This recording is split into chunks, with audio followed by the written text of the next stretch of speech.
Shabbat Shalom, queridos amigos, gracias por estar aquí. Hoy nos corresponde estudiar la Parashá Re'e y esta noche, a partir de las 23:26 horas de Jerusalén, tenemos el Rosh Hodesh Elul. La Parashá comienza así, dice: mira que hoy pongo delante de ti una bendición y una maldición. La bendición es válida si cumplen los mandamientos del Eterno, vuestro Dios, que hoy imparto. Y la maldición os valdrá si no cumples los mandamientos del Eterno, vuestro Dios, y os apartáis de su camino para ir tras otros dioses que no conozcáis. Ya saben la frase célebre, Re Anoji, Notem lifnehem hayom beraja uklala. Casi toda la clase la vamos a hacer de estas 7 palabras que están en este primer versículo. Fíjense algo. Lo primero que tenemos que pensar es que no es Dios quien está hablando, es Moshe quien habla. Este es el libro de Barí. La pregunta es, ¿acaso Moshe tiene el poder de poner la bendición o la maldición delante del pueblo? En Cábala y la Hasidut se enseña que Moshe no habla por sí mismo. Él es llamado Ish a Elohim, es decir, el único hombre que logró afinidad de forma con Dios, es decir, un canal transparente entre la voluntad divina y la tierra. La Torá misma lo califica así, en Devarim 33:1, que nos dice: esta es la bendición con la que Moshe, el agente de Dios, Ish a Elohim, se despidió de los israelitas antes de morir. Este Ish a Elohim significa que él logró completar la misión del alma de la creación, porque fuimos creados por Elohim. ¿Okay? Ahora, el Anoji en este versículo no se trata solo de Moshe. Según el Zohar, cada vez que aparece Anoji en la Torá, se alude a la esencia infinita de Dios, el Atzmut Ein Sof. Eso es lo que dice el Zohar. Y esto va más allá de cualquier nombre de Dios o de cualquier otro atributo.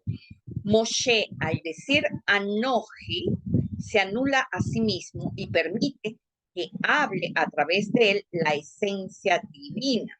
Recuerden que el primer mandamiento, el nivel de Keter, fue Anoji, cuando se reveló la Torá.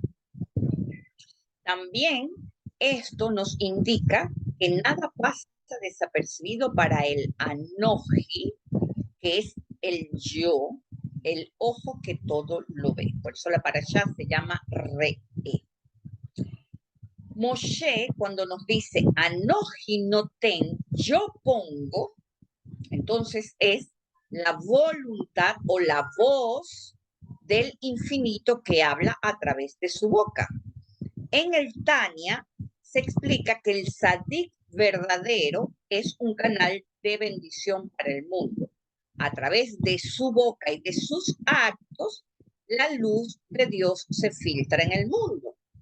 En el Talmud se enseña que en cada generación existe 36 justos ocultos, llamados Lamed Va Sadikim, cuyo mérito sostiene al mundo. El número 36 es la suma de la letra Lamed, que vale 30, y la letra Vav, que vale 6. Juntas hacen 36. Y a estos justos se le llama Lamed Vatnik. ¿Ok? Entonces, ¿por qué 36? Es la pregunta. Según la Cábala, el número 36 refleja la luz primordial que brilló en la creación.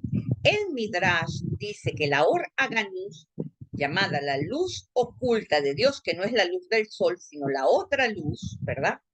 Brilló durante las primeras 36 horas de la creación, desde que Adán fue creado en el sexto día hasta el final del primer Shabbat. Esa luz fue luego escondida, pero se preserva en el mérito de los 36 justos, que son los canales a través del cual esa luz fluye al mundo en cada generación. Es decir, los tzadikim son los 36 guardianes vivos de esa luz y no son líderes famosos necesariamente ni personas reconocidas. ¿Okay? Entonces, recuerden que nosotros no podemos por nosotros mismos alcanzar la luz oculta. Siempre es a través de estos 36 canales. Moshe es la raíz de todos los tzadikim. Por eso su palabra no es suya, sino la palabra de Hashem que pasa por él. Entonces, sí, Moshe tiene el poder de poner bendición o maldición delante del pueblo, porque en ese instante su yo está anulado y solo queda el yo divino, el Anoji. Ahora, ¿por qué dice la parashá Re'e y no Shema? Escucha, Re'e es mira, Shema es escucha. Esto es como si realmente se pusiera algo visible delante de ellos. Porque normalmente cuando alguien está hablando, tú dices, escuchen, le pongo delante de ustedes, eso sería lo más lógico, ¿verdad? Y además en toda la Torá estamos acostumbrados a oír Shema Israel. Escucha, atiende, obedece. Aquí en cambio se dice Re'e. La tradición hasídica explica que escuchar, Shema, corresponde a la séfira de Binah, entendimiento. El oído no recibe la cosa directamente, sino que debe procesarla e interpretarla. Hay mediación de la conciencia a través del oído. En cambio, en Re'e, en ver o en mirar, estamos hablando que corresponde a la séfira de Jochma, que es la sabiduría, y la vista puede cambiar la totalidad en un instante sin razonamiento. La visión es inmediata, convincente y no necesita pruebas. Por ejemplo, si te cuentan que hay fuego en una casa, lo escuchaste, ahí tienes dudas, preguntas, analizas. Pero si lo ves con tus propios ojos, que es la Binah, la Jochma, no queda espacio para preguntar, para el cuestionamiento. La realidad es evidente. Y esto, por otro lado, también nos crea un problema, porque aunque para nosotros también la vista es filtrada por la percepción, un tzadik tiene la capacidad de ponernos una película al frente con la estricta realidad, anulando la percepción individual. Por eso la Torá está escrita de la mano de este gran tzadik, Moshe Rabenu. La Torá es Emet, porque la Torá ha pasado por su canal para poderse revelar. Y esto es grandioso. Es como si alguien de un solo tirón nos muestra toda la realidad universal con una sola imagen. Los que meditan con las letras hebreas lo pueden entender, pues estas son capaces de proyectar una sola imagen que desata todo un entendimiento, un concepto o la realidad universal completa. Moshe entonces está diciendo, no se trata de una orden que debes analizar y luego creer, sino de una verdad esencial que debes verla con una claridad interior. La elección entre la bendición y la maldición no se presenta como una teoría moral, mis amigos, sino como una realidad visible en el alma. La Cábala nos enseña que Re'e nos conecta con la luz directa, Or Yashar, llamada visión inmediata de la unidad divina. Shema nos conecta con la luz proyectada o reflejada, llamada Or Joser, que es la comprensión elaborada que sube desde abajo, desde nuestra percepción, desde nuestro Malhut. Entonces, el Or Yashar, la luz directa, viene de arriba hacia abajo. Es como un rayo que atraviesa todo sin obstáculos. Eso es lo que evoca Re'e. Mira, una visión inmediata, intuitiva, donde percibes la unidad divina sin necesidad de razonamiento. Es la luz tal como fluye del infinito. Si lo que vemos es fraccionamiento, ya no estamos en Re'e. Re'e es exclusivamente la percepción de la unidad divina. Or Joser, luz reflejada, es la luz que sube desde abajo hacia arriba, es el resultado del trabajo humano, es escuchar, es meditar, es entender. Eso es Shema, escucha, un proceso de recepción elaborado donde la mente y el corazón devuelven la luz hacia arriba. Ahora fíjense esto tan importante. Re'e se escribe Resh, Aleph, Hei. Y la palabra Or se escribe Aleph, Vav, Resh. Es decir, comparten la Resh y el Aleph. Al sustituir la Hei, que es la vasija, por la Vav, que es el canal por donde la luz circula, la visión se convierte en luz. Es decir, del 206 va al 207. Re'e 206, Or 207. La Hei recibe y la Vav conduce. Así ver se convierte en conectar la luz. ¿Ok? Por eso en el Shema Israel se enfatiza la fe y la aceptación racional de la presencia divina, pero aquí en Re'e el mensaje es distinto. Moshe quiere que el pueblo vea la esencia de la elección que hace, que vea la luz y la experimente la claridad de que toda energía viene de Hashem, pero que depende de cómo la canalicemos, de cuán limpio está la Vav, nuestra Vav, que es nuestro canal. Ahora, el Zohar dice, de arriba no sale mal alguno.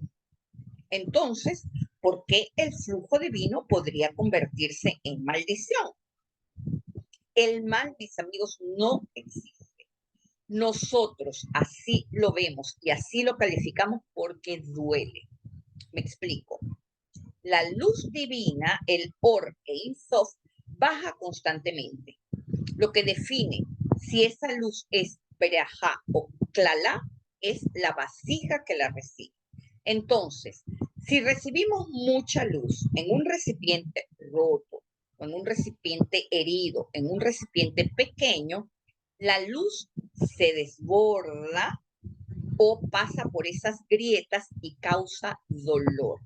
No porque la luz sea mala, sino porque la vasija está herida y la luz es como el alcohol que desinfecta y repara una herida. Por eso pica, duele, quema.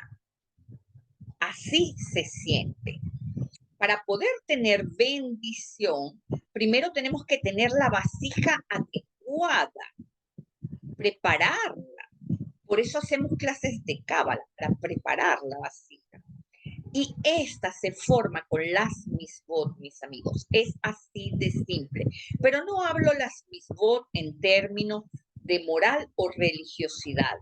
Hablo de la línea de conducta dictada por la Torá que le corresponde a nuestra especie, la cual fue creada como humano. Lo hablamos en la clase pasada. No robar, no matar, no envidiar, no codiciar, no son proezas. Y acatarla no es un motivo de vanagloriarnos en méritos. Eso es lo que tenemos que ser y punto. Eso es lo que nos convierte en humanos. Ahora, también curiosamente en el texto encontramos un baile entre lo singular y lo plural. Y esto es uno de los misterios de esta porción que ha sido súper comentada. Fíjense que nos dice, mira, en singular, yo pongo delante de ustedes, en plural, hoy la bendición y la maldición. ¿Por qué no dice miren? ¿O por qué no mantiene todo en singular diciendo yo pongo delante de ti la bendición y la maldición hoy? Sería como más apropiado y correcto gramaticalmente. Esto es raro. Empieza dirigiéndose a un individuo, mira tú, pero de inmediato se amplía a la colectividad. Mira tú, delante de ustedes pongo hoy esto y aquello. El Baal Shem Tov enseñaba que la Torá siempre habla en doble capa, al yo interior y al colectivo. Cuando la Torá dice re en singular, nos está diciendo no pienses que esta elección es abstracta o solo del pueblo. Tuya, es personal, es íntima. Pero enseguida agrega lifnehem en plural a ustedes para enseñar que lo personal no puede separarse del destino colectivo. Lo personal es lo que construye el destino colectivo. La Torá aquí nos enseña que la decisión verdadera empieza en lo singular. Cada persona debe ver en lo íntimo de su alma, pero el efecto siempre es plural. Cada acto afecta al pueblo entero, al mundo entero. De esto podemos entender que una sola persona tiene el poder de cambiar al mundo, tal y como lo hizo Moisés. Por su servicio, el mundo cambió del politeísmo al monoteísmo. Por otro lado, mis amigos, vamos a hacer una comparación de verajá y maldición, Tlalá, en términos gemátricos. Tlalá tiene una gematría de 165, está formado por la Hei, la Lamed y la Q. Cuando reducimos, porque vamos a hacer un Mishpar Katán, cuando reducimos estos números, nos da 12, aludiendo a los 12 signos zodiacales, a los 12 meses del año y las 12 tribus, es decir, la estructura completa de un colectivo. Esto enseña que en la Tlalá no hay un castigo externo, sino la consecuencia natural de un desajuste en el propio sistema espiritual de un colectivo. Es cuando la persona desconecta su Selen Elohim, su forma divina, del flujo de energía que se distorsiona y lo que debía manifestarse como bendición se percibe como una maldición. Así la Tlalá representa la sombra que aparece cuando la vasija no logra alinearse con la luz. En cambio, la palabra verajá, bendición, tiene gematría 227, Bet 2, Resh 200, Kaf 20, Hei 5. Verajá suma 227, número que se reduce a 11, simbolizando Da'at, la conciencia integrada que unifica las sefirot superiores con Malkut. Si aún reducimos más el 11, nos queda 2, que viene siendo exactamente el entendimiento, la Binah. Entonces, la Binah, ¿de dónde viene la verajá? De la Binah. Esto indica que la bendición fluye plenamente cuando la conciencia está despierta y receptiva, permitiendo que la luz divina se integre con la vasija sin distorsiones. La raíz bara, que quiere decir rodilla, aludiendo a la actitud de apertura y humildad necesaria para recibir la abundancia, también se escribe con esas mismas letras. Mientras que Clalá representa la distorsión del flujo cuando la vasija se bloquea, la verajá es el derramamiento natural de energía que ocurre cuando el ser humano se alinea con su Selem Elohim, con su forma divina, tal como lo hizo Moshe, y su conciencia despierta permite recibir y sostener la luz. Cuando ignoramos o rechazamos lo que tenemos que hacer e insistimos en degradar la condición de el ser humanos, ese mismo flujo no desaparece, pero no puede entrar en nosotros de manera armoniosa. Entonces se percibe como algo negativo, resistencia, bloqueos, sufrimiento. En pocas palabras, lo consideramos una maldición, pero resulta que proviene de la misma fuente de vida, que es una sola. En otras palabras, la maldición no es un castigo, sino la energía de Dios que no encuentra receptividad. Ahora, hay otra cosa que analizar de este texto, y es esa va prefija, que es una conjunción que generalmente significa y. Seguimos en Devarim 11:26. Dice, Re'e anoji noten lifnehem hayom, le subrayé hayom, hoy, verajá u klala. En la lectura cabalística y lingüística, la Vav no es solo un conector, es la sefirá de Yesod en acción. Es un canal de unión que transmite la energía de la bendición hacia la maldición, mostrando que ambas son dos aspectos de un mismo flujo. Dense cuenta, si hubiesen dos flujos, tendrían que haber dos Vav, porque no tienen igualdad de forma.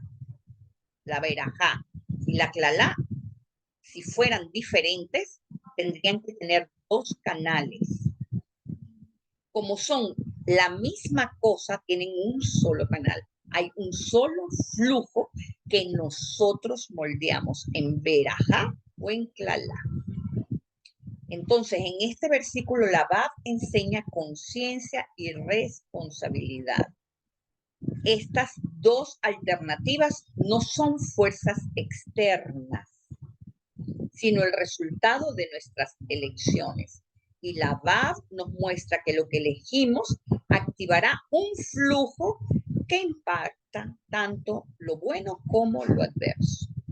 Simbólicamente, es un recordatorio de que cada acción tiene un reverso y que la energía divina siempre pasa a través de un solo canal que conecta con ambas posibilidades.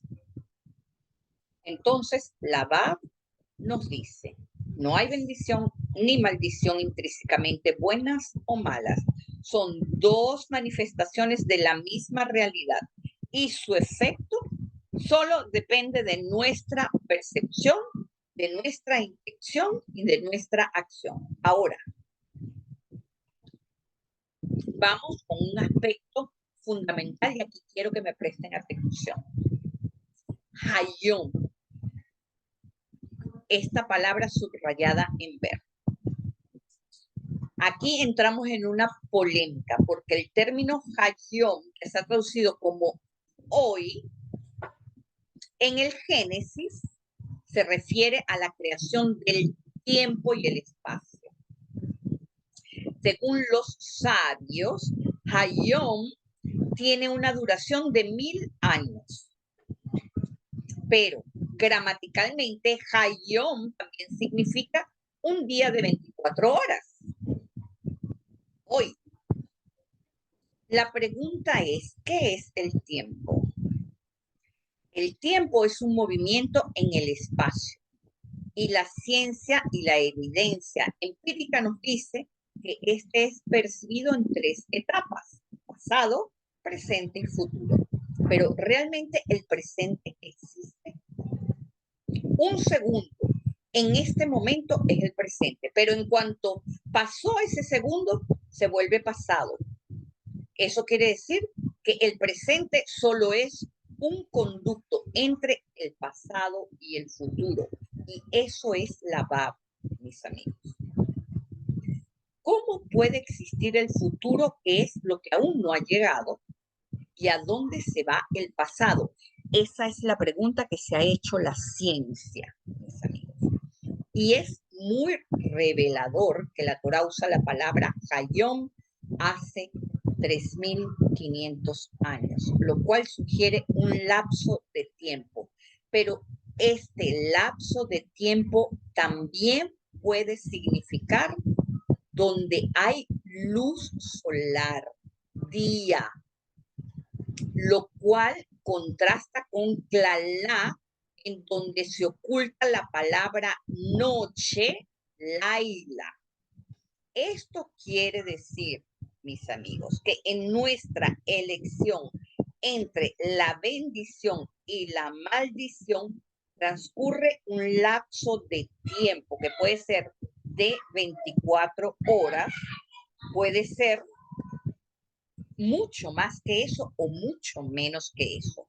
Y ustedes saben cuál es el lapso de tiempo ya probado por la ciencia con cientos de experimentos. ¿De qué se trata? Hayom se trata de 0.5 segundos. Me explico. El... ¿Qué quieres, mi vida? Toma. El científico francés Jean-Pierre Garnier-Mallet, físico y doctor en la mecánica de los fluidos, es el autor de la teoría del desdoblamiento. Lo que dice, dime, mi vida. Sí, mi vida. Lo que dice...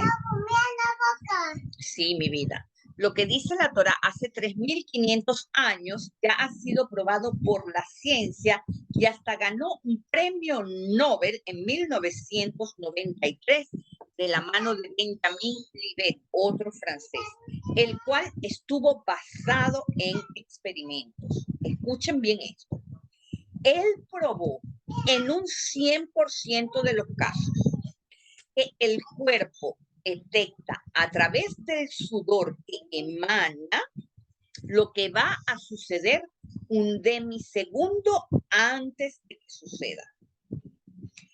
Es decir, nosotros sabemos lo que vamos a hacer sin saberlo, porque resulta que no tenemos el tiempo de que nuestro cerebro decodifique la información de lo que viene en el futuro, pero nuestro cuerpo sí lo siente.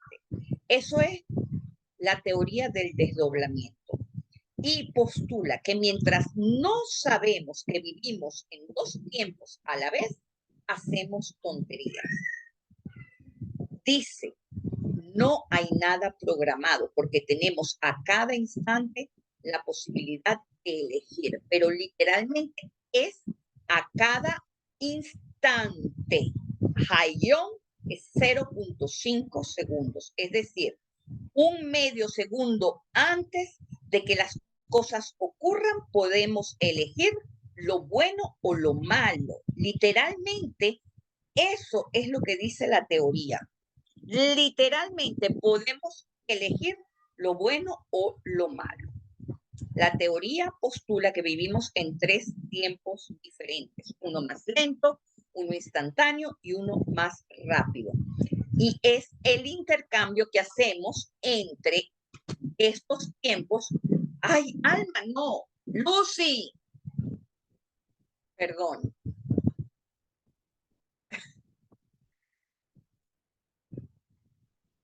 Ok.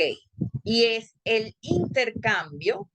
No sé si me siguen viendo, yo los veo. Todo bien, No Maciel. es. Sí. Y es el intercambio que hacemos entre estos tiempos lo que nos permite actuar por anticipación al mismo tiempo que protege nuestra libertad. La anticipación es la clave de la libertad y eso es mira, anticípate, mira ese medio segundo, es lo que nos está diciendo la Torah. Lo pongo delante de ti. Pongo ese medio segundo para que elija. Ahora, la pregunta es, ¿cómo hacemos para poder decodificar lo que nos trae como información ese medio segundo? Porque nuestro cerebro no tiene el tiempo para eso. Entonces, lo que nos dice la teoría es que hay una programación en el bien y una en el mal, ya escrita, hecha. Lo mismo nos lo dice la Cábala. Y la libertad consiste en escoger cuál de las dos escogemos. Una vez que te metes o en la maldición o en la bendición, rueda la película. Ahora, ¿quién escoge? Es nuestro cuerpo energético. Es él quien puede anticiparse en el tiempo. ¿Qué nos dice la Torá? Que cuando nosotros nos autoprogramamos con las misbot, estamos anticipando, ya estamos programando así nuestro yo energético a escoger la bendición. ¿Ok? Número 1.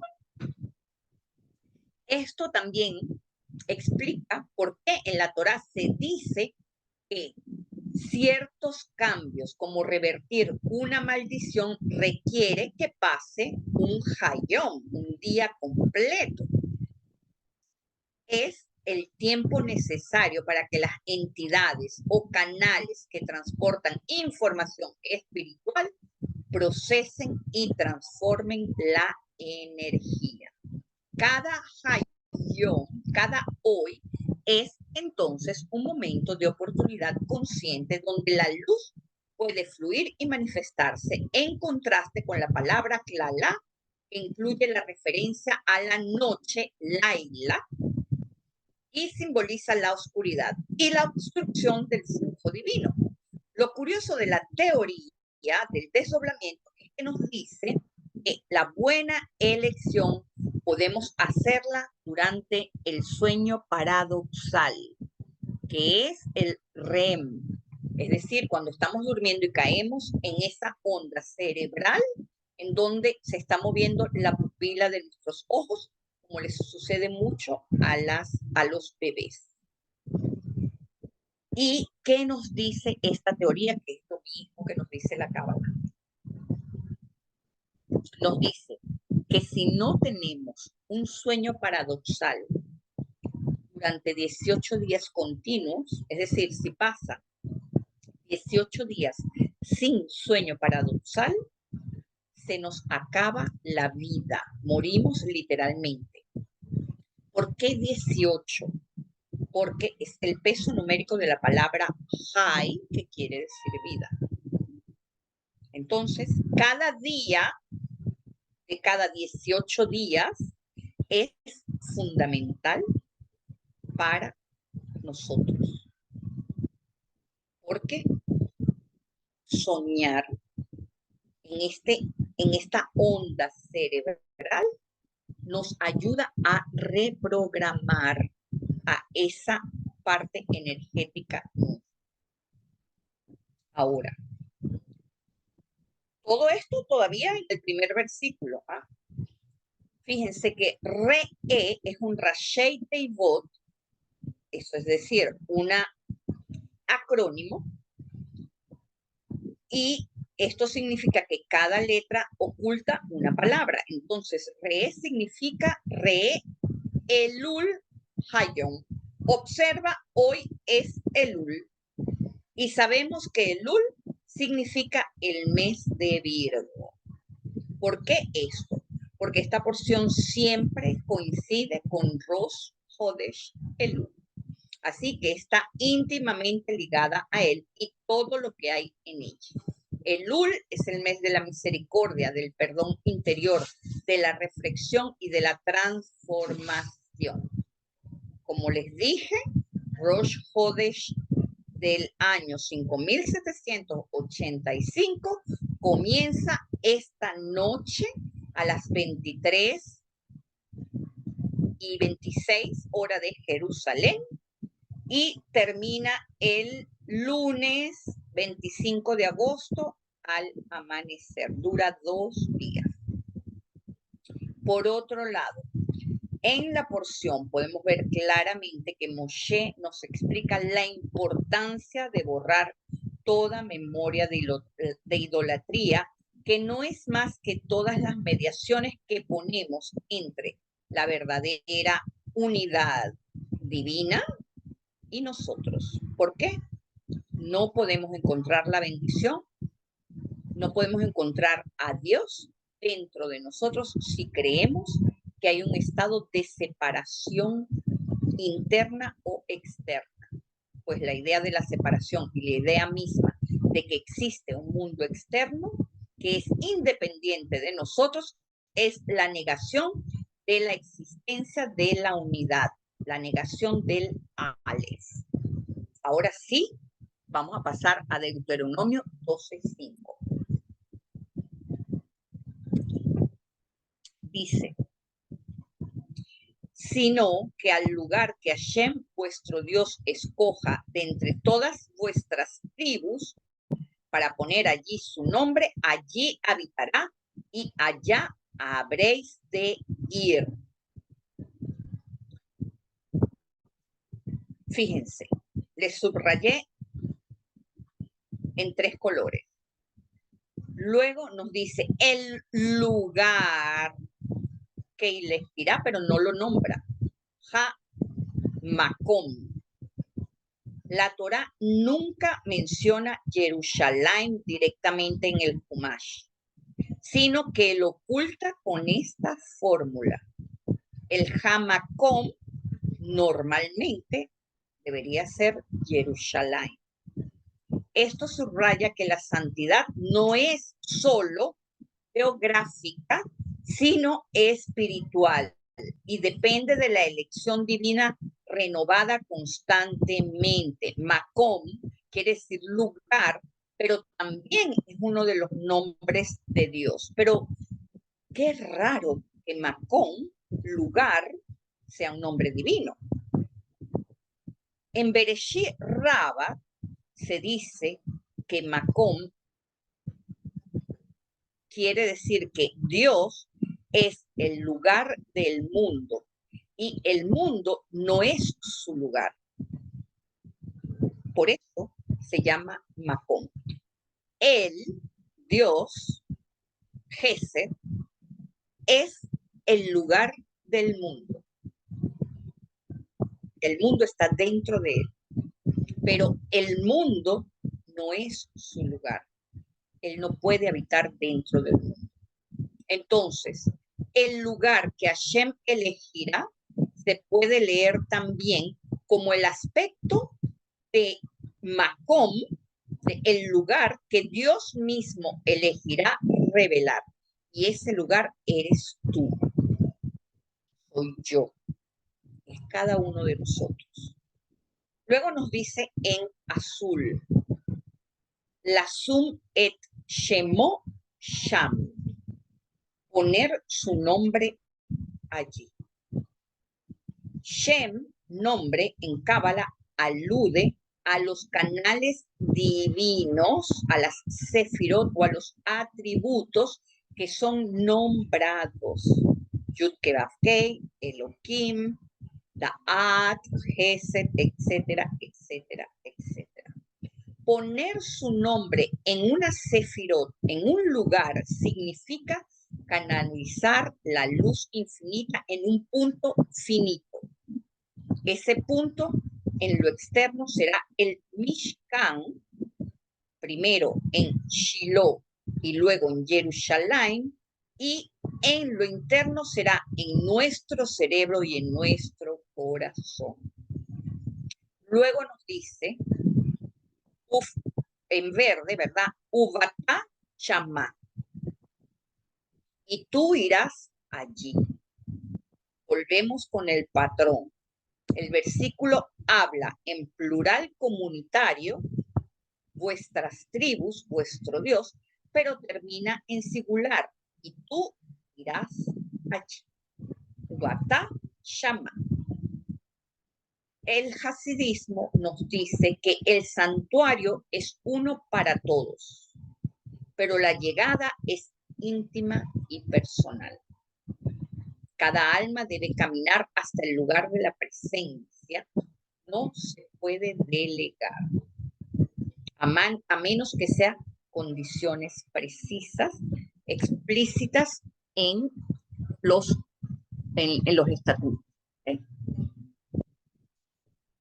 El Sfat Emet explica que el lugar que Hashem elige no está limitado al espacio físico. Cada vez que una persona anula su ego, hace bitul, Dios elige a su corazón como el makom, el lugar para reposar su nombre, para poner su luz infinita en un punto finito.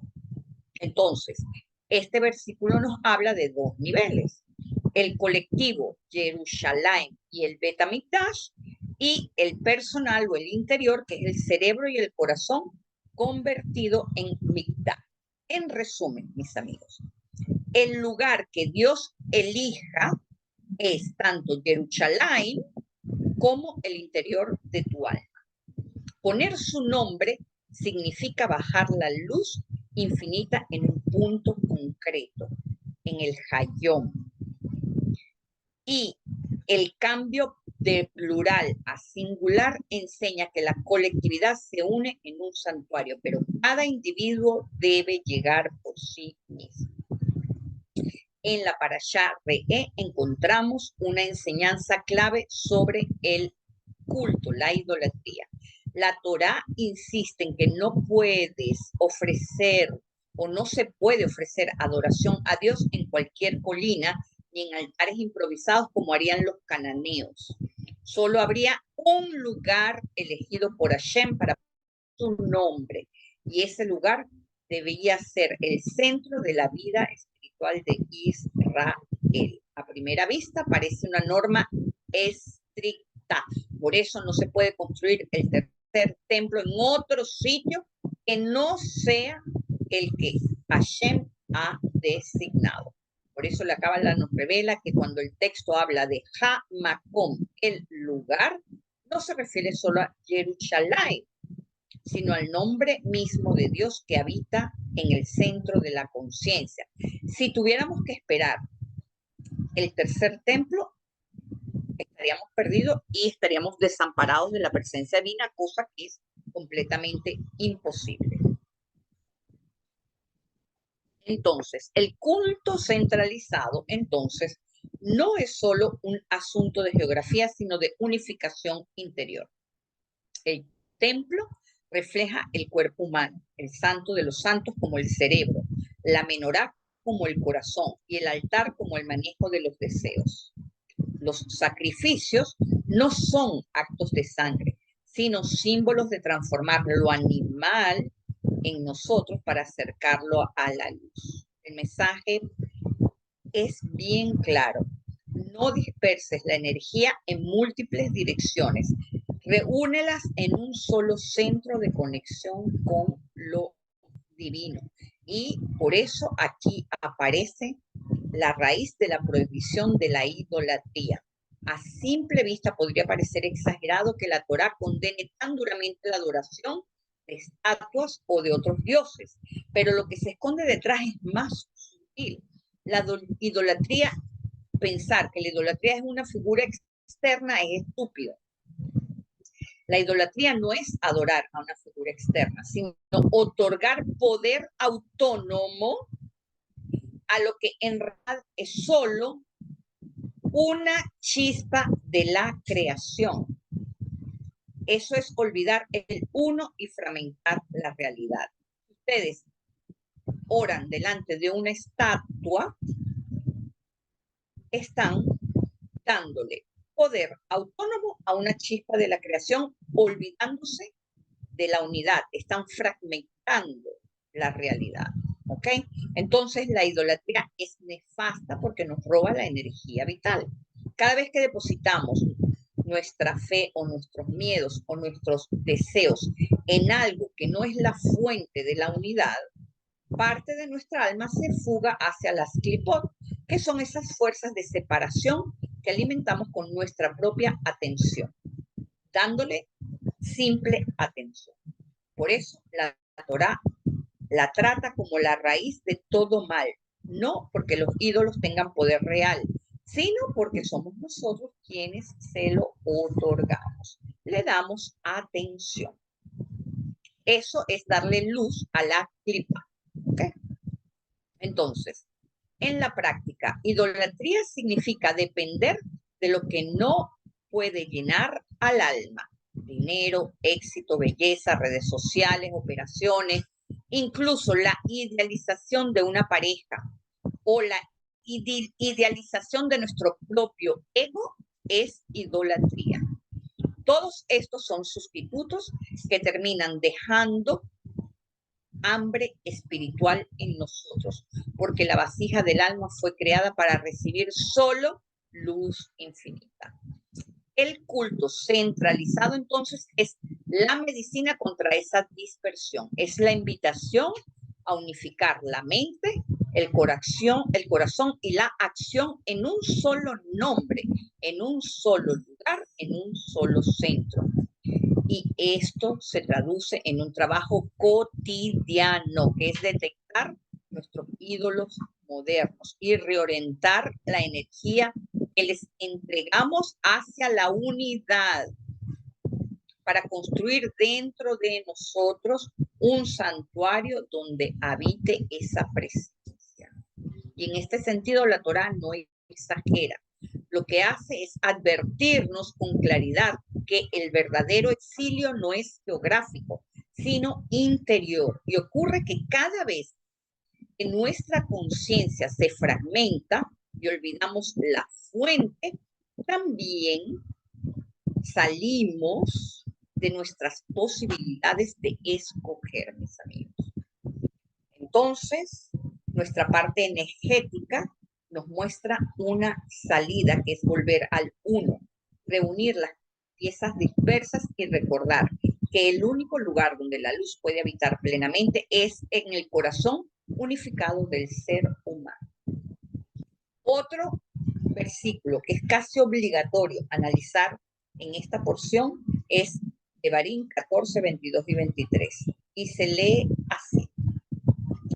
Diezmarás diezmos de todo el producto de tu semilla que se saque del campo y consumiréis los diezmos de vuestro grano nuevo, de vuestro vino y de vuestro aceite y las primicias de vuestras vacas y de vuestras ovejas en presencia de vuestro Dios Hashem en el lugar que Él escogiere para poner allí su nombre, para que aprendáis a reverenciar a vuestro Dios Hashem perpetuamente. El secreto está en hacerte hacer, en amarillo. ¿Ok? El Midrash y el Zohar notan o remarcan la doble expresión, que es un código, y nos dice que hacerte hacer quiere decir diezma para que te enriquezcas.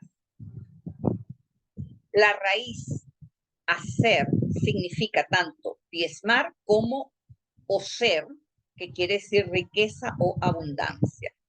El acto de dar, que es una aparente disminución, abre el flujo de la abundancia, que es el aparente aumento. Aquí ya se conecta con lo que dije. La misma energía puede sentirse como bendición o como pérdida. El secreto está en lo que haces con ello. El hasidismo explica que la mitzvá del diezmo no es solo agrícola o económica, sino interna y espiritual. El producto de tu semilla significa tus pensamientos, tus palabras y tus acciones. Diezmarás significa separar una parte para elevarla al 10, para devolverla a su fuente, a Keter. Y esto solo puede hacerlo cada individuo en singular. Nadie puede separar por ti tu porción, ni exterior ni interior. Luego nos dice para que aprendas a reverenciar a Hashem todos los días. Aquí el plural hubiera sido lógico para que aprenda, pero la Torá insiste en singular, porque la reverencia, el irá, que se los puse en color verde, es una tarea personal, íntima, irrepetible, que no se puede vivir en colectivo. Es una tarea profundamente íntima. El plural vendrá en la dimensión comunitaria, es decir, en el clima que tenga el pueblo, en la economía que tenga el país. Y ahí es donde se va a ver el fruto que se recibe en el yo singular. Se va a ver en lo comunitario. Entonces, el diezmo corresponde a Malhut, la 10ª sefirá, que se entrega hacia arriba. Y eso es un acto de Or-Joser, luz reflejada. Y el que sabe devolver el diezmo abre la vasija de Yesod, el canal de abundancia. Por eso el versículo dice, para que aprendas a reverenciar, porque ira, temor reverente, pertenece a la izquierda, a Gebra, y el acto de dar equilibra las fuerzas de la severidad, transformándolas en abundancia. Ahora, la lógica humana tiende a pensar que si entregamos parte de lo que tenemos, nos quedamos con menos. Pero la lógica espiritual es distinta. Lo que se da en conexión se multiplica, porque la bendición no está limitada a la materia visible, sino que se activa en la raíz espiritual de la abundancia. Por eso el diezmo es visto en la tradición como un canal de apertura económica y de protección contra la escasez. En términos prácticos, el diezmo educa al corazón, rompe el egoísmo y la ilusión de autosuficiencia, recordándonos que siempre somos socios de Hashem, de la fuente. Además, conecta la riqueza material con la justicia social, porque nadie podía acumular sin acordarse de quienes más lo necesitaban en aquella época del Beit HaMikdash, ¿okay? Así, el diezmo en la Parashá Re no es solo un sistema económico antiguo, sino una enseñanza vigente.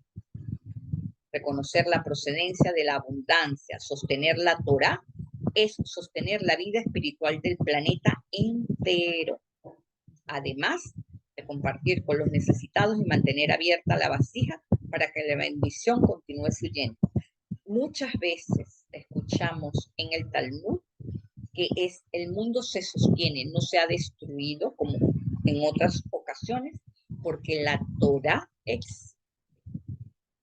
Y eso es lo que hace la diferencia.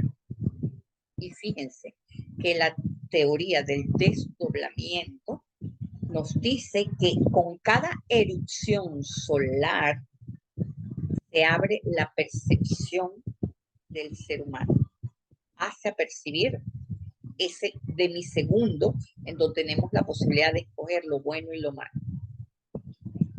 Y la última fue en 2003. y calcularon que la próxima será en el 2033, la cual abrirá el inicio del 7º día de la creación. Así lo dice la teoría del desdoblamiento, la pueden buscar en internet. Entonces, el diezmo, además de ser una mitzvah y un canal espiritual de abundancia, tiene un impacto profundo en la psicología humana. A nivel práctico, dar una parte de lo que se tiene confronta directamente el apego al dinero y la ilusión del control. El ser humano tiende a pensar que entre más retiene, más seguro estará. Y este mecanismo es instintivo. El cerebro asocia la acumulación con supervivencia. Sin embargo, en la práctica ocurre lo contrario. Cuanto más te apegas, te aferras al dinero, más se activa el circuito del miedo y la sensación de carencia. Entonces el apego crea ansiedad. El diezmo entonces funciona como un entrenamiento de confianza, mis amigos. Al separar una parte de los ingresos, la persona le envía un mensaje claro a su subconsciente. Yo no dependo solo de mi esfuerzo ni de una cuenta bancaria. Mi provisión viene de Hashem. Y ese acto rompe la ilusión del control absoluto y abre el espacio psicológico para experimentar seguridad más allá de lo material, mis amigos. Y es esto lo que nos quita el miedo. La psicología moderna habla de la importancia de la neuroplasticidad. Con actos repetitivos, el cerebro aprende nuevos patrones. Entonces, cada vez que alguien da el diezmo, entrena al cerebro para pasar de la mentalidad de escasez a la de abundancia. Es como un reset emocional. En lugar de reforzar el miedo a perder, se fortalece la sensación de que siempre habrá provisión. Por eso es importante. Además, el diezmo genera resiliencia emocional. El dinero suele convertirse en un ídolo moderno, cargado de ansiedad y de expectativas. Al aprender a soltar una parte, la persona desidentifica el dinero como una fuente de valor personal. O sea, deja de considerarla un dios y deja de medir su seguridad y su autoestima en términos de posesión, porque saben que es triste que tu autoestima dependa de cuánto dinero tienes, porque el dinero va, viene, sube, baja. Tú permaneces. Y eso es esclavitud al dinero. Si tu autoestima depende de cuánto dinero tienes, estás esclavizado al dinero. La tienes esclavizada. En pocas palabras, el diezmo es una práctica que reeduca la mente y el corazón. No solo abre canales espirituales de abundancia, sino que entrena a la psicología interna para vivir con confianza, con gratitud y desapego. Lo que parece una pérdida se convierte en una doble ganancia. Por eso es que el diezmo duplica, porque la veraja se forma con todas las letras equivalentes a 2. ¿Ok? Ya lo hemos hablado otras veces, no me voy a parar allí porque todavía nos falta la meditación. Vamos a ver el último punto en Devarim 16:16, que dice: 3 veces al año será visto todo varón de entre vosotros delante de Hashem tu Dios en el lugar que escogiere, en Pesach, en Shavuot y en Sukkot. Y no aparecerá con las manos vacías delante de Hashem. Ahora, fíjense que será visto, se escribe igual que re, solo que se le antepone una yud, que quiere decir yerae. Entonces, el Talmud pregunta, ¿la mitzvah es ver a Dios o ser vistos por Él, porque Re'e significa pero Yerae significa ser visto, aparecer, se manifestará. ¿Ok?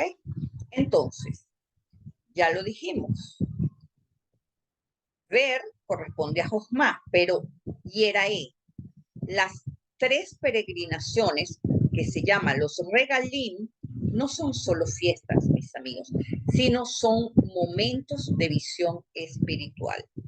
Fíjense algo, en Pesaj ves la libertad, en Shavuot ves la Torah, y en Sukkot ves a la Shejina habitando con cada uno. El secreto al subir a Jerusalén y presentarse en el templo era ser vista por esa luz, mis amigos. Los maestros hasídicos dicen que Yerae significa la reciprocidad del vínculo.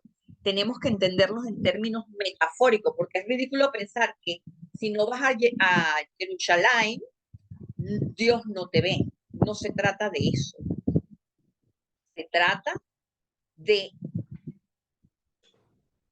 atrapar la benevolencia que Dios pone en ese punto preciso, en el Ha-Makom, en Jerusalén, que es un punto estratégico. ¿Okay? Entonces, tenemos que ver que estas fiestas tenían un impacto psicológico y profundo en el pueblo. Desde el punto de vista práctico, requería dejar la rutina diaria, viajar y participar en una experiencia colectiva chamánica, de culto y celebración. La gente entraba como en estado alterado de conciencia sin tener que acudir a ninguna sustancia, ¿verdad? Entonces, este desplazamiento y concentración en lo sagrado ayudaba a romper patrones automáticos de pensamiento. Entonces, reforzaba la identidad colectiva y generaba un sentido de pertenencia y propósito. Eso es ser visto. Estas peregrinaciones aún hoy en día funcionan como un reseteo mental. Al salir de la vida cotidiana, la persona se expone a un marco simbólico donde el trabajo, la rutina y las preocupaciones materiales se subordinan a lo espiritual. Y esto permite reestructurar prioridades, reforzar la disciplina interna y cultivar la gratitud y la humildad. Ahora fíjense, desde la perspectiva cabalística, las fiestas de peregrinación activan distintos niveles de flujo de la luz divina a través de la sefirot. Cada fiesta corresponde a un canal específico. Pesaj, conexión con Keter, la voluntad, la liberación de los patrones limitantes y apertura de la misericordia. Salir de Egipto, conectar con Pesaj. Shavuot, la conexión con la Jojma y la Binah, que es la sabiduría y el entendimiento. Refuerza la interiorización de la Torá y la transformación del conocimiento en acción. Y recuerden que Seirampín está dentro de la Binah, no fuera de la Binah. Por eso la tercera fiesta de peregrinación es Sukkot, que es la conexión con Malhut de Atzilut. Es el reino y la manifestación. Y refuerza la presencia de la luz divina en lo cotidiano y la sensación de protección y sustento, que es lo que vemos en Sukkot. Entonces, también, en términos psicológicos y espirituales, las fiestas de peregrinación no eran y no son solo rituales externos, son herramientas de transformación interior, entrenan a la mente en la gratitud, en la confianza, abren canales de energía que sostienen la abundancia, la sabiduría y la conexión con lo sagrado. ¿Okay? Entonces, amigos, Estas reuniones grupales cumplen un doble papel.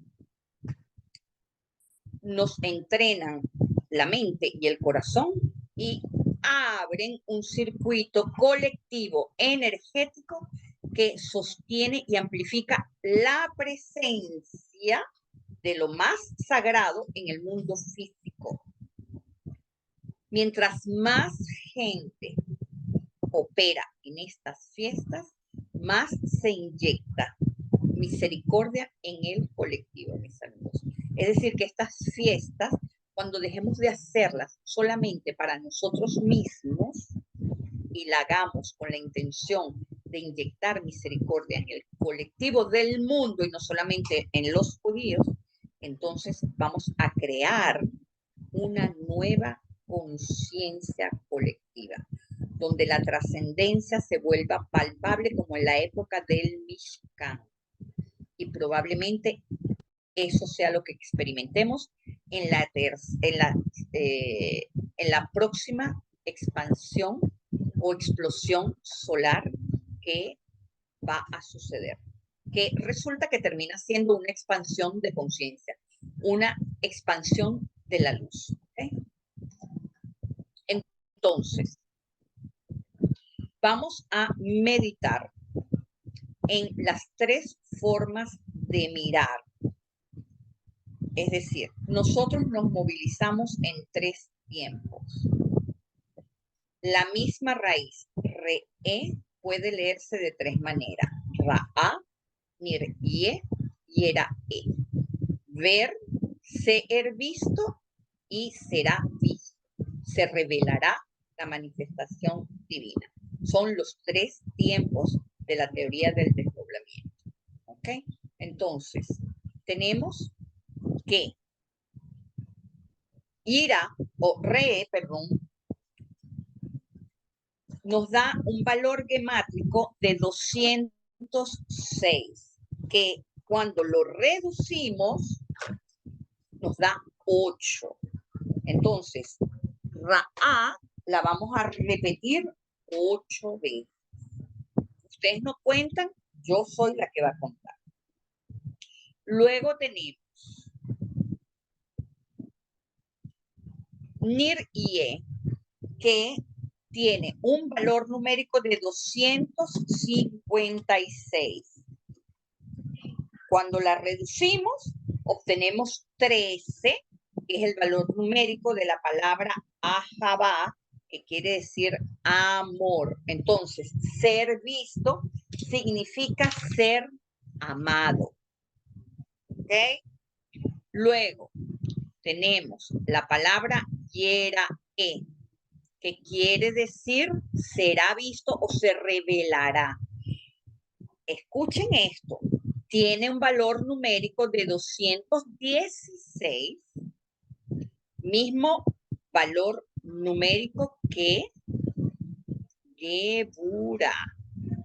Cuando reducimos 216, obtenemos 9, que nos relaciona con la vasija, porque un cuerpo humano se forma en 9 tiempos, en 9 meses, 9, ya saben, ¿ok? Entonces, ¿qué sucede con Gebura? Que este número es la revelación del nombre de 72 desplegado, es decir, cada versículo que forma el nombre de 72 tiene 72 letras. Cuando multiplicamos 72 por 3 de los 3 versículos que forman el nombre de 72, obtenemos 216, que es Gebura. ¿Qué quiere decir esto, mis amigos? Que no debemos meditar con la Gebura sin antes ver, sin antes ser amado, sin antes ser visto. El tercer tiempo es Gebura. Tener la vasija lista para poder meditar con estos 72 nombres es requisito indispensable si no quieres que se revele la Klala. hiera, se revelará. ¿Qué se revela? Tú escoges. O Gébura o Gesed. ¿Ok? Entonces, vamos a cerrar nuestros ojos. Voy a poner mi teléfono en silencio.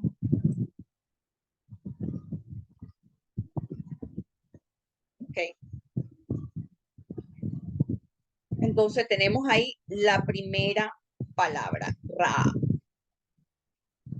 Vamos a cerrar los ojos. Primero que nada, vamos a poner nuestra espalda recta. Abran las piernas.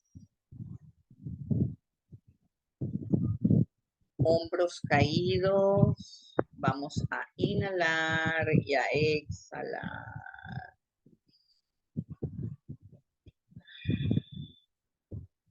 Inhalando y exhalando.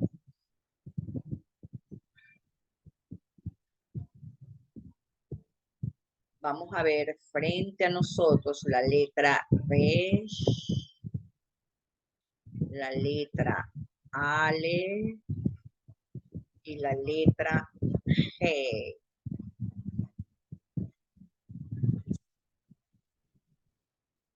Ponemos esas tres letras delante de nosotros y vamos a decir Ra, Ra,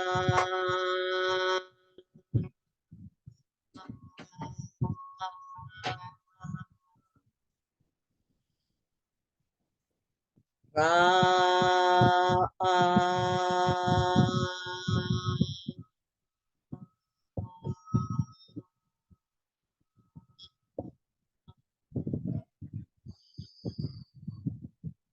Ra,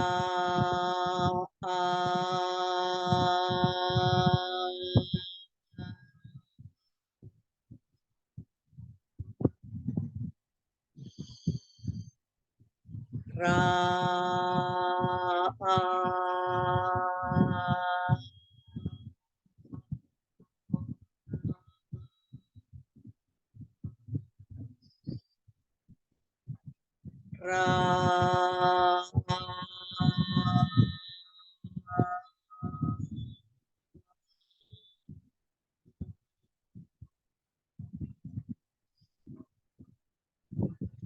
Ra,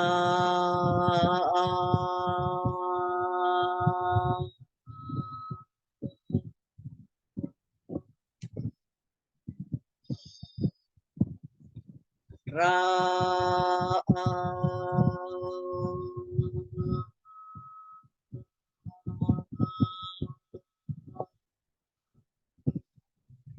última. Ra,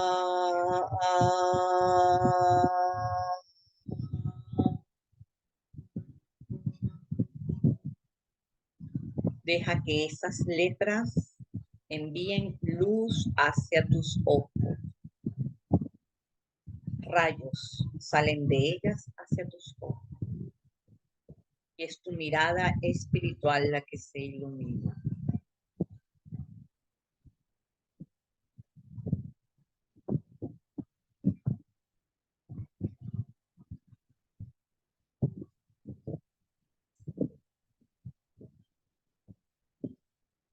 Ahora vamos a seguir con la palabra Nir-E. Vamos a ver a la Nun, a la Resh, a el Aleph y a la Hei. Veamos esas letras frente a nosotros. Resh, Aleph, Hei. Inhalamos y comenzamos. Nir, Nir,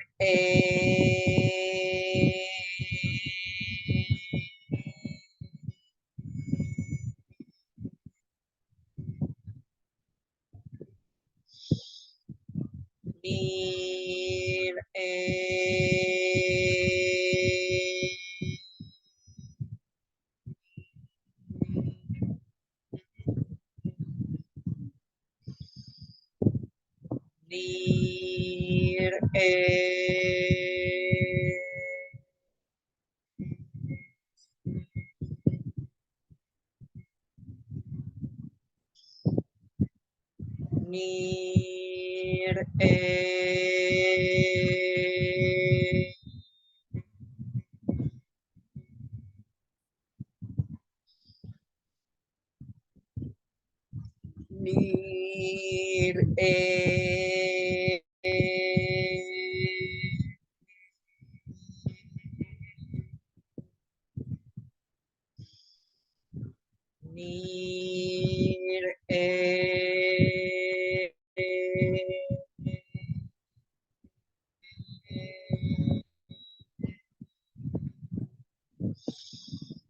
Nir, Nir,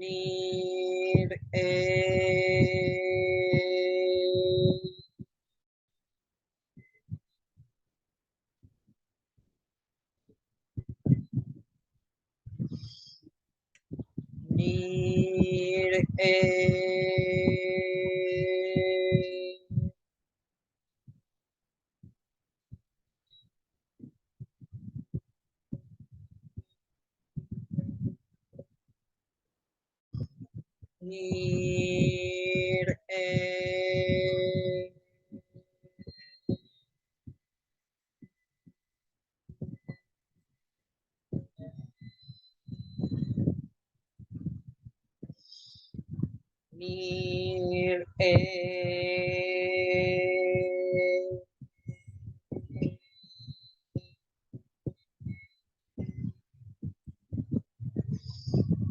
Nir, Nir,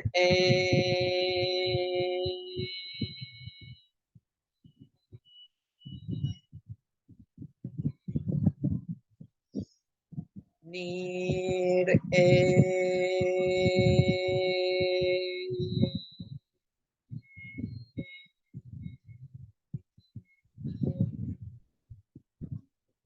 Imagina ahora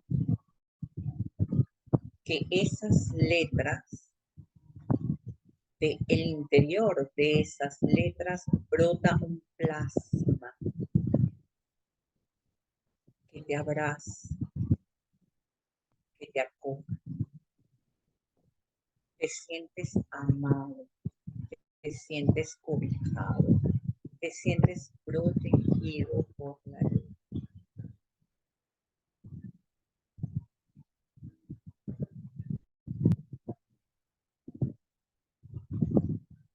Disfruta de ese momento.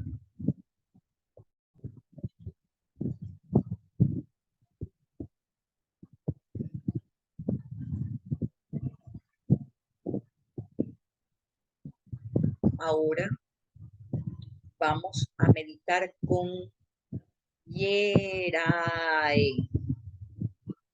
y van a pensar en Rosh Hodesh Elul porque Yerae está confeccionada, la palabra está confeccionada con la Yud y la Resh. Primero la Resh, después la Yud, pero no importa. Lo importante es la presencia del Lul dentro de revelar, dentro de la palabra revelar. Cuando estemos meditando en esta letra, piensen en este mes de misericordia. Piensen en la bondad divina, en la misericordia, en la voluntad de Dios de dar. ¿Okay? Entonces, ponemos frente a nosotros la Yud, la Resh, el Aleph y la He. Nuevamente la Yud, la Resh, el Aleph y la He. Dentro de esta palabra está Elul. Míralas grande, grande, grande frente a ti.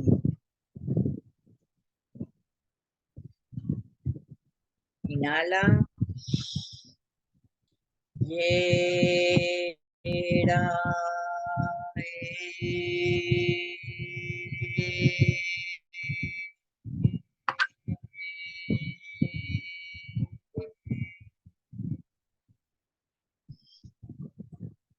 Yera.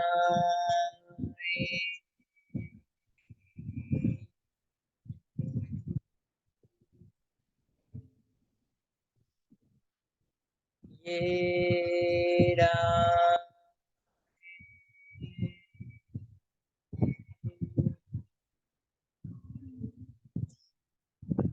Yera.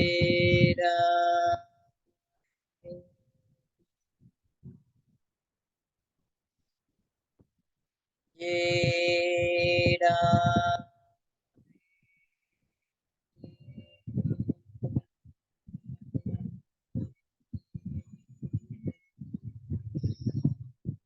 Yera.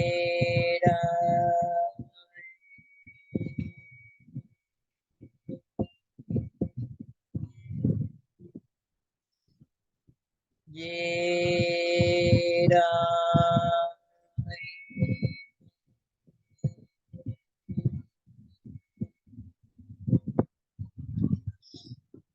Yera.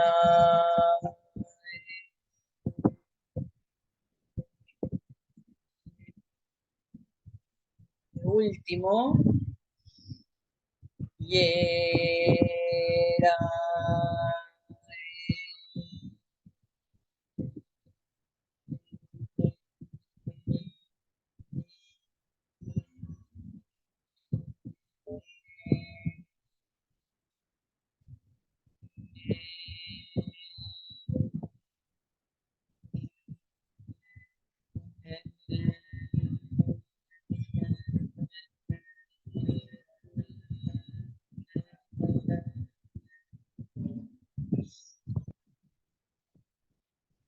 Visualiza como de tu coronilla se abre una esfera como si fuera la apertura de un huevo. Estás abriendo una especie de huevo, pero pura luz, que se abre y te baña. Esa es la revelación.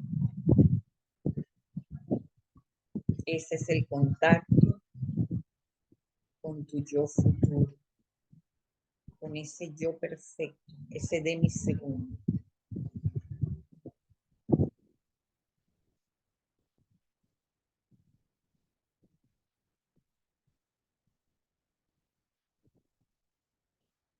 Para conectar con ese punto cero, tienes que desprenderte de todos los pensamientos. Y cuando verifiques que no tienes ningún pensamiento que puede dañar a alguien, allí conectas. ¿Cómo logras esto? ¿Cómo logras este punto cero? Vas a darle vueltas a tu lengua en el interior de la boca 7 veces.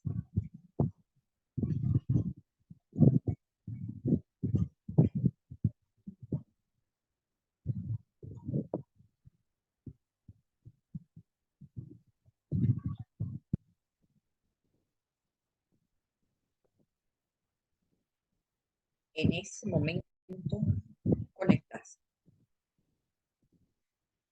Ya te trajo la información que el cerebro lo decodifica.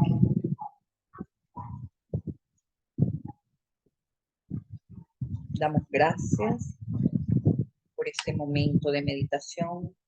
Damos gracias por estos brillantes científicos que nos revelan información codificada en la Torá, que son enviados de Dios para que nada pueda refutar lo que está en la Torá.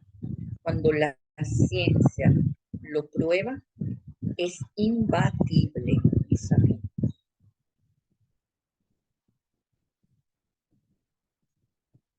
Toma conciencia del aquí y del ahora.